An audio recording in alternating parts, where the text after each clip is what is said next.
So, hey, Robert, congratulations for Thank you. Recon. Thank you so much. I appreciate it. Thank you. Must be very exciting that it comes out this week. Already Yeah, came. it already came out. Tuesday night we were in the theaters, and then Wednesday, yesterday it released, 48 hours ago it released on iTunes, Amazon, everything else. So it's doing great. Excellent. Yeah, I was checking out your filmography, and I found the strangest thing was nothing says World War II under your previous projects. So, Uh, yeah, it's a passion project, and it's something, I was fascinated with World War II films growing up, and my grandfather escaped from Europe, and so I have all this background, and I've always been fascinated by World War II, and this project took me 11 years to make. So it's actually so interesting because so many of the books I read and scripts I've written have been about that period. Yeah, it's my first project that I was able to actually get made. They're tough to get made. I mean, there's a lot of them, and the bar is high, so it's difficult to get them. It's definitely difficult to get them made.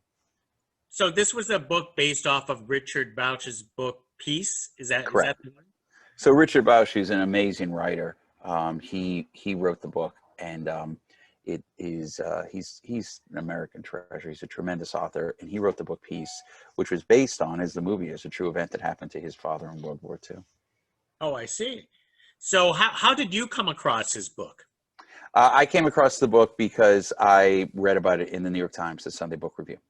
Oh, excellent. So tell me the process of what you actually did to adapt his book into a screenplay. What I did is, I had read back 11 years ago, before we all had iPads, and would read the New York Times on that. Get the New York Times book review. That's the gold standard for seeing which books were going to come out. And it was a Sunday evening, and appropriately enough, and I read a blurb about Richard's book. I knew of Richard. I'd studied American literature in college. Richard's a tremendous author, written 20, 30 novels and collections of short stories.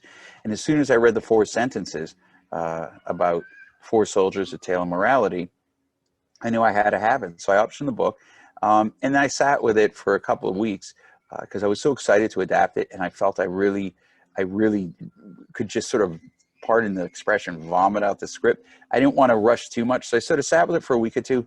And then I dove in and I wrote the first draft very quickly, maybe under 10 days, 9 days, because it was all there. The blueprint of the movie was there in Richard's wonderful book. And then Richard and I, which isn't always the case with screenwriters and authors, we became very good friends. We had a lunch. He I thought he still lived in Nashville, where he was a big time professor, but he'd actually moved right to Orange. So you're in Fresno, he's in Orange, I'm in Los Angeles. And we started meeting regularly for lunch, and I just fell in love with him and his beautiful wife, Lisa, and his daughter, Lila. And all our families became good friends. And so he was my sounding board and was always available to give me notes. So my process of adapting it was a lot easier than a lot of other screenwriters, because I had had Richard. Richard is my secret weapon. So he was my ace up my sleeve. So was Richard one of those type of authors who basically gave you a lot of leeway, like he wasn't totally in love with his book, like word for word, or did he basically, you consulted him, asking him for permission? Sure, it's a great question. Richard was amazing. And by that, I mean, he's an amazing writer. If you read his book, you'll see the book is beautiful. He's won multiple awards. At the same time, he kept saying to me, the book's the book and the movie is a movie. So he is immensely proud of his book, as he should be, but he's become, we're each other's number one fans. He's even prouder of the film. And he just said that to me over and over: Rob, the book's the book, the movie's the movie. And so by allowing me that freedom, in supporting me, it allowed me to make some creative decisions that in the end, I modestly can say, or not modestly, he was thrilled with. And it worked out. Again, the partnership worked out really, really well. So what in particular that you had to leave out of the book? Because obviously putting something on screen, some things are going to be missing from the book. So tell us some of them. Sure. So in the book, my favorite moment, and the other day I was talking, we were at an event. I ran into Chris Pershew, who plays Ash in the film, who's a terrific actor. And we were both talking about part of the book, this very question. And there's a scene in the book before the event, and I don't want to ruin it for your audience, that happens in the film. And Richard sets up, the American army has invaded Italy, and there's this lull because they can't push north. It's winter, there's snipers everywhere. And so a lot of the soldiers are in towns where they have some freedom. where they have the ability. It's very dangerous out there on patrol, but also we have some safe bases. And so they can go into the villages and the cafes and drink wine and have meals and in essential safety. And then they, of course, go on patrols, and it's incredibly dangerous. So Richard, as only Richard could do, had introduced the characters, in particular a character named Robert Marson, who's his father, who's the, doppelganger for his father. And there's these amazing scenes where he's in this Italian village and he's drinking wine, and there's a young Italian boy who he pays to give him the good wine. Because as Richard explained it, his dad would tell him, the Italians are smart. They don't want to give the Americans the good wine. So they gave us the cheap stuff because we don't know any better. But his dad was savvy enough. And he had this beautiful relationship with a young boy in the village who he'd pay to bring him the good Italian wine. And there were scenes like that, oh God, I wanted to shoot so badly. And I wanted to put in the film. But it just, on this film, it just didn't allow for it. I had originally written it in the script. There was a scene with the female character who's in the movie. Again, I won't say much more about that. But it just, when as William Goldman, who's my favorite screenwriter, the great William Goldman said, you have to kill your babies. And when I looked at the script and I was honest about it, those scenes just didn't fit in the movie that I was going to tell. Wow. Those scenes you described to me sounds beautiful. Now I'm going to really. You're like, screw the movie. I'm going to read the book. No, listen, you should read the book and enjoy the movie. I mean, I'll at the risk of being snobby, my little American Lit degree from GW, my professors will be happy. I love seeing movies and then reading the books, or vice versa. But I find that often they are so different that it's kind of fun to see the movies and then go back and enjoy the book. And in this case, I would definitely encourage you to see the movie first, because this is a real thriller and the tension is ratcheted up. And I think there's a fun way to sort of see that and then go back and you can see some of the prose that Richard had and some of the other stuff that I was referring to that we just didn't fit into our narrative. Absolutely. Well, let's talk about the film itself. Tell us how you started your approach on trying to create a World War II period piece, because that's not an easy feat now these days. No, it isn't at all. And I'm tough on myself, and I grew up a kid in the 70s, which means the movies that I got to see in the theater, just in case you have any film fanatics, I know Bridge Over the River Kwai was in the 60s, but still, I got to see Bridge Over the River Kwai re-released in the theaters. I got to see The Great Escape. All right, so I'm looking at David Lean, I'm looking at Sturgis, and I'm looking at, where Eagle's there, and these great classic World War II movies. And I've seen these movies dozens and dozens of times. And then that's me, the cinema fan, as a little kid. And my grandfather was part of the Greatest Generation. He fought World War II. He served under Patta and won a Bronze Star. So from him, I'd go and say, well, tell me, what was your cool moment? Who'd you shoot? Well, he would never talk of that, as most of these men and women won't. But he would talk about the morality of war.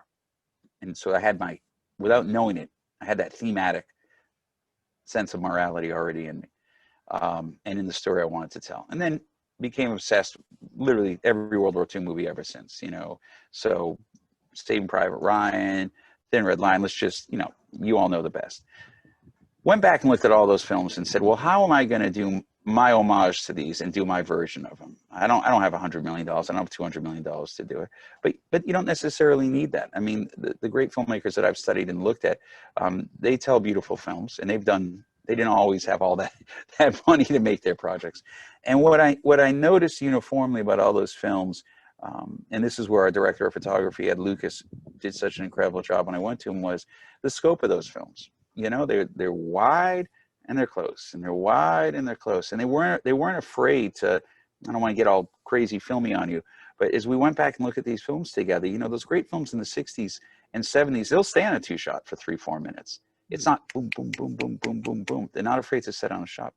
And when we looked at the landscape we had to film, and we looked at quite bluntly, these beautiful actors, Franco Nero and Alexander Ludwig and Sam Keeley and Chris Brochu and Christy Burke, these faces, I said, we can do this. And Ed said, let's do it. So we went back, and Ed, God bless him, actually dug me up these great old anamorphic lenses from the 60s, and that's what we used.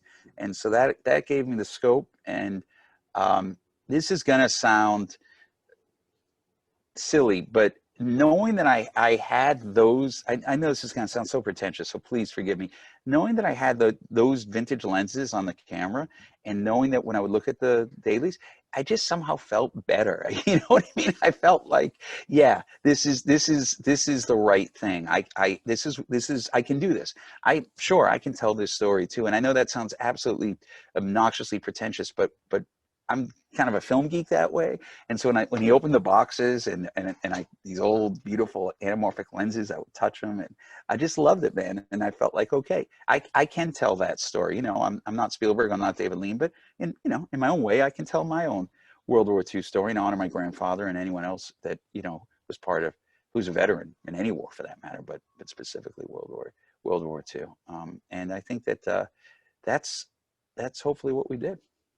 Oh, you know what? The cinematography works because Thank you, Greg. Thank you so much. You know what I also think it worked is the fact that you had a small cast. You didn't have to use, a cast of thousands, storming a mountain or a beach or anywhere else. Talk about your cast, why they were perfect. Well, it's interesting. Just for 5 seconds, you hit on something really important. A good friend of mine, Mark Manelli, called me last night. He's 30 years in the Drug Enforcement Administration. He's been in the jungles of Colombia, blowing up drug labs, and in Afghanistan, and really one of these true warriors. And he watched the film last night, and he called me, and he said, "That's it. That's exactly what it's like. We walk for days in the jungle or the woods. It's 5, 6, 7 guys, and 99% of the time you're just gabbing and talking." He's like, that's spot on. It's not 500 people and all these extras. It's just a group of guys, and you fight and you get annoyed at each other and you laugh and you try to starve off the boredom until you have that moment of action. And so to your point, I think that we were able to focus on a small cast, which you hit on, and Alexander Ludwig from Vikings, Star of Vikings, and many other things. He is such a big, strong presence. But what I loved about in meeting with him is he got the internal turmoil. I mean, some people will see this and say it's PTSD. Some people will say it's depression, anxiety. Some people will say it's just war. Whatever you take out of it, I've had veterans say a variety of things to me after seeing the films. But this big, tough, strong guy is going through an emotional crisis. And so he nailed it. And in meeting with him immediately, I knew he has such a kindness to his soul. It's just remarkable, and that was critical for that. And Sam Keeley, this great, tough, handsome Irish actor, was playing the role of Joyner, who is not Irish in the film, he's American, but he's the Midwest tough guy, might be a little racist, carry certain baggage with him, but he, don't want to give away too much, like all the characters we've shaped here, he has a turn, he has a significant turn. And I met with Sam for about 3 or 4 hours over lunch, and we just talked about life, and he told me about his family, and he never read for me. I just, at the end of the lunch, I said, this is this guy, because he expressed so much to me about his life and his family, that's where the connection came for that. Chris Brochu, the role of Ash plays I'm Jewish, so I can say this, he's sort of the Jewish kid, the intellectual that we've come to see in a lot of these films. And that was very, very tricky to cast because, again, having grown up in New York and going to Broadway and seeing all of Neil Simon's plays, all the great World War II plays that, Biloxi Blues, et cetera, that he wrote the trilogy.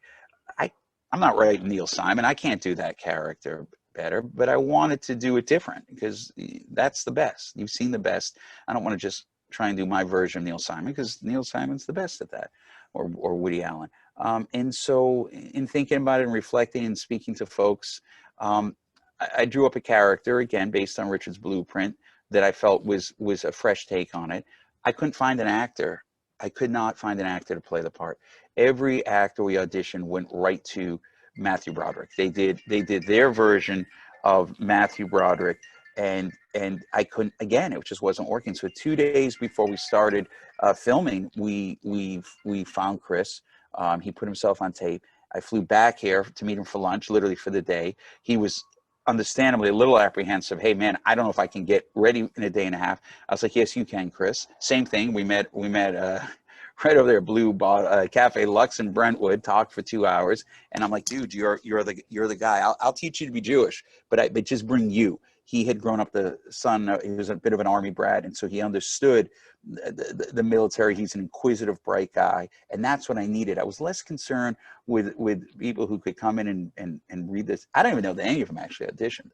And now they think about it. These were all just meetings. I needed to know that these were people I could climb a mountain with.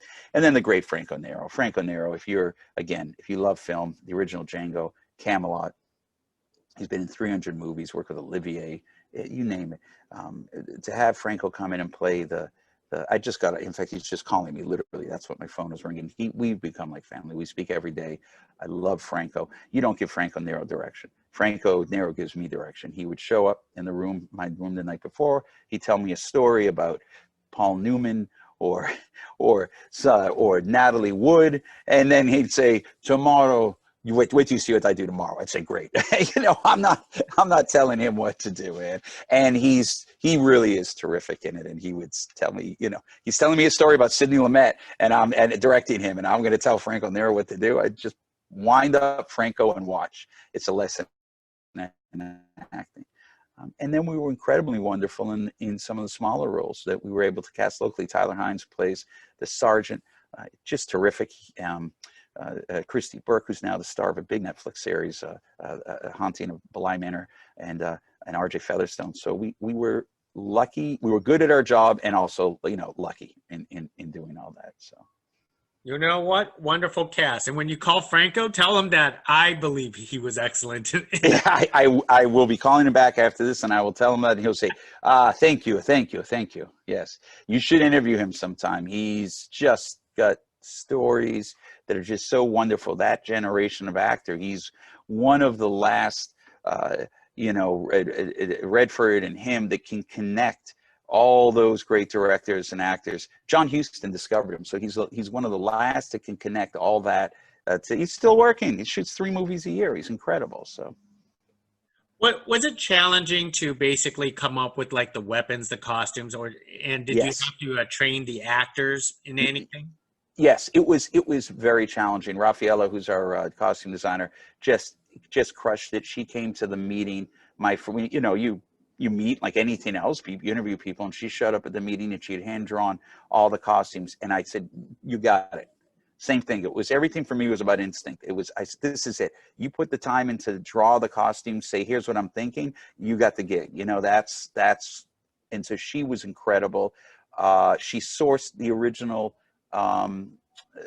With the stuff that she couldn't source, she sourced the material and made the costumes, and she was phenomenal. I mean, she would call me and she was so great. No, that hat's not exactly right. So I love her for that. Tink, who did our set decoration, I don't know how he did the base camp. When you see the base camp in the film, on a Tuesday, I found it at night. I said, this is where we should do it. There was a lake in the mountains. I said, visually, this will be it. And 2 days later, I came back, and it was an Army division. I don't know how he did that. Trickiest thing was getting the vehicles. The Jeeps, the half-tracks, very, very hard to get that into a remote location.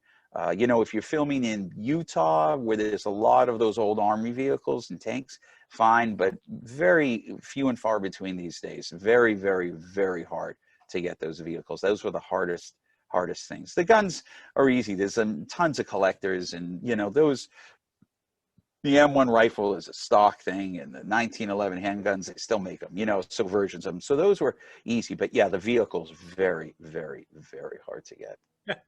Yeah, really hard. Tell me about substituting Canada for Italy for your production. I mean, personally, I should say one thing. This is funny. There's a very critical piece of prop in the movie, the scope that our hero uses, a rifle scope that he carries with him, right? I couldn't get that into Canada. Believe it or not, you want to bring the guns in? No problem. You want to bring tanks in? No problem. We got an original one on eBay, exactly that Richard's father carried. It's just a scope. It's a 75-year-old scope. Nope, can't bring it across the board. Guns, tanks, no problem. But you want to bring a scope? Absolutely not. Really? What was the problem with the scope? It was stamped Department of Defense. And, you know, that was going to lose the war for the Allies, apparently, in 2020. If I brought a 70-year-old scope, which, by the way, you couldn't even see through this thing, man. If you, so we had it then. I don't even know what the hell we did. I think somehow we smuggled it across the border. But substituting Canada for Italy was interesting. Originally, we were going to go shoot in Italy. We went over there, and then we went to Croatia, found incredible villages. I mean, you know, that you could just point the camera any direction and film. But logistically, forget finding uniforms, equipment, guns, tanks, impossible. And even getting to these locations. So we went back, and our producer, Rick Dugdale said to me, you know, they trained in Canada to invade Italy. And I was like, they did? And I did some research, and sure enough, one of Canada's primary efforts was invading Sicily, and we went right to where they trained. And when I went to the investors, I actually took photos of Italy where it really took place, and I took photos that I shot up there on a scouting trip, and they were indistinguishable. If I showed them to you side by side, indistinguishable. And in fact, one of the stories I love to tell, I don't know where my iPhone was at the time. I can't remember. Maybe they wouldn't let me take pictures of them. But we're looking at this munitions thing that was left over from World War II. We're thinking of using that as something to film with. And we turn the corner, and I kid you not, there's 20 soldiers with machine guns, modern soldiers. They were on maneuvers. And they're like, what the hell are you doing here? And I said, oh my God, I'm filming a movie, you know. And then they start showing me, sure, this is where they did this, and they practiced this for the invasion. So that's how spot on we were. Man, I wish we had some photos of that, because it was so cool. But Rick and I looked at each other that moment and went, oh, this is meant to be, man. I mean, literally, we're in the middle of nowhere, and we just ran to a platoon of Canadian soldiers on maneuvers, and they gave us a tour of where the folks really trained for World War II, so the Special Forces. So it was pretty cool. Wow, you had quite an experience. Yes, we had some good stories. Now, tell me, did you film this in the winter? Because I felt cold.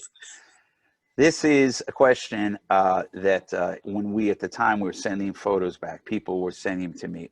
Are these doctored up? There is not one doctored shot in that. I mean, the airplanes coming in, yes, we didn't have the Mustangs. But in terms of that, no, we froze our asses off. We went up the mountain on ATVs. This is not hot tubs 10 feet away and trailers. No, what you see is what you get. It was 8-9 degrees below freezing with wind chill. We froze our ass off. And we had the warm coats. The cast, I was afraid they were going to get hypothermia, because, as you know, the jackets that our soldiers wore, they never planned on our soldiers being in Italy. They thought they'd be in Rome. Everything would be warm. They never thought they were going to have to last the winter. And as a result, they gave them they called them field jackets, but it's you know, your jacket would give you more warmth. And they had no gloves. And these kids froze. It was unbelievable how cold it was. That snow is real. The breath is real. The snot is real. That's why we left it all in, because we just froze. And the cast, I should say, I had a warm jacket on, but they were troopers. You know, they were incredible. Absolutely incredible. So yeah, I appreciate you saying that. Yeah. That is truly a passion project. Yes. Oh yeah, absolutely. I kept making the joke I would say to everyone is, I promise the sequel, we're going down to the South Pacific. We're going to do the other part of the war. It'll be 100 degrees. We'll all get malaria, but we'll be warm. So that was my running joke, you know. So now I also noticed that this is your first feature film, because you worked on a lot of documentaries, and you produced a lot of different things, but this is your directorial debut for a feature film. How was that experience, and what did you bring from doing documentaries onto something like this? I'll tell you, I'll step out for a minute. So I've done a couple of 100 hours of network television, producing and writing, executive producing and writing all kinds of TV shows, Numbers and Ironside and Tutu, under the great tutelage of Ken Sanzel. And Ken always sent me to set, because I was in the DGA before the WGA. When I was really young, I used to direct commercials and stuff. And I was always on set, always working with the directors doing that. So when it came to do this, I was extremely confident. I don't want to say cocky, but I had so many hours, hundreds and hundreds of hours of being on set under some very trying circumstances, working with incredible directors like Rod Holcomb, who I learned from, and working with young directors who might have dropped the ball, and you know, I might have had to pick up the slack for him a bit. And so when it came into this, to be perfectly frank, I was very confident because I had 2 cameras. I had a contained cast. I knew the technical side. I knew cold, and I had been directing in my early 20s, and so it felt good to finally be able to sort of use all that knowledge and put it to use in sort of one clean line. Like, in other words, one 2-hour movie, one straight project, as opposed to running around. The documentary side of it, what's wonderful about documentaries is you learn to become fearless. When I did Twin Towers, which I was about my good friend the detective Joe Viggiano, who died on 9/11, we had a crew of 2 people. So if we were out with the NYPD for 20 hours, as we were sometime, and my cameraman would just say, "I'm done.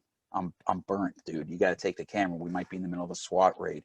I would have to take the camera. Or once in a while, if we had an audio guy, he'd say, "I got it." So you kind of you got to learn to do everyone's job. And again, it just gives you, or it gave me, more confidence. But the best thing with documentaries is learning how to talk to people. I think it's a great way for any director to learn how to talk to people, because these aren't actors. These are not people who necessarily signed up for this. And you have to learn to cajole and deal with people's emotions and be empathetic. And I would say that's the best thing I learned about documentaries, is you're in real situations. You're dealing with an individual whose child or spouse may have just been murdered, types of documentaries I was filming. And you talk to them, and you have to learn to really tell their story. And it teaches you how to be more human. I think that if you just sort of go film school and out there and you're doing these films, there's a certain pattern there that's great also, but you drop right into the Hollywood machinery of the catering trucks and all that stuff. It's very easy to slip into, the asshole mode that I've seen some young directors do. So.